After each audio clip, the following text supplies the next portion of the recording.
Good morning guys. Sa Shibari ako sa Hatake. Ayan, ganda. Ayun ang Hatake namin yan. Yung gabi ng anak ko yan.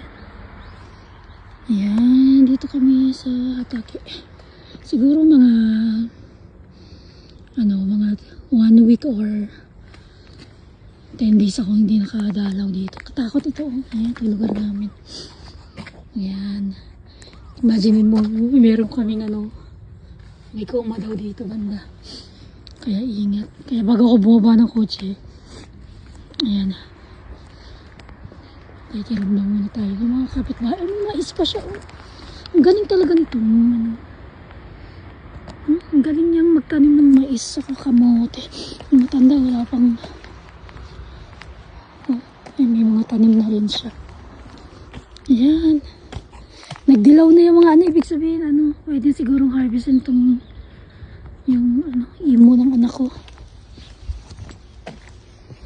Ayan, dito tayo. Oh, yung aking mga pananim. Yung kapitbahay ko. Bungkal sila ng bungkal, wala pang tanim. Dito rin matanda dito, hindi na rin napunta. Ay, sorry ba. Nagtanim na siya ng nigi. Ito yung tanim ko. Wala nang alaga-alaga. Ayan. May nigi ako din. Ito kamote. Daikon. Ito yung repolyo. Oh. Tapos ito yung...